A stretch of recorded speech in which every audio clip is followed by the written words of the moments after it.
యోహాను భక్తుడు పద్మాసు ద్వీపంలో పరవాసి అయిపోయి ఉన్నాడు. ఎందుకు?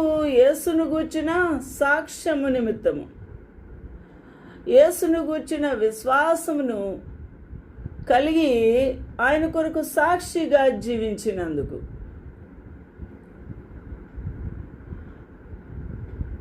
ఆలోచన చేద్దాము. అందుకనే ప్రకటన 1:2 చెప్తున్నాడు యోహాను, దేవుని వాక్యమును గూర్చియు యేసుక్రీస్తు సాక్ష్యమును గూర్చియు తాను చూచినంత మట్టుకు సాక్ష్యమే ఇచ్చెను అని వ్రాయబడి ఉంది. ఆయన పద్మాసు ద్వీపములు ఎందుకు పరవాసి అయి ఉన్నాడు? యేసు యొక్క వాక్యములను ప్రకటించినందుకు, యేసును గూర్చిన సాక్ష్యము ప్రకటించినందుకు. దేవునికి మహిమ కలుగునుగాక. స్టెఫెను భక్తుడు కూడా తన ప్రాణత్యాగం చేసి ఆఖరు క్షణములో సువార్తను ప్రకటించి ఉన్నాడు.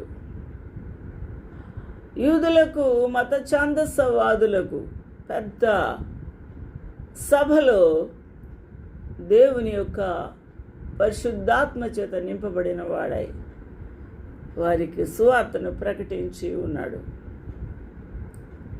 ఆలోచన చేద్దాము. దేవుని యొక్క శక్తి కలిగిన వాడై మాట్లాడుతున్నప్పుడు వారు ఈ మాటలు విని కోపంతో మండిపడ్డారు. ఏ మాట? మీరు ధర్మశాస్త్రమును మీరు గైకొనలేదు, పొందారు కానీ గైకొనలేదు. ధర్మశాస్త్రమును మీరు నెరవేర్చట్లేదు అని దేవుని యొక్క వాక్యమును చెప్పినప్పుడు పితరులను హింసించారు. ఆ నీతిమంతుని రాకను తెలిపిన ఆ ప్రవక్తలను హింసించారు, చంపారు.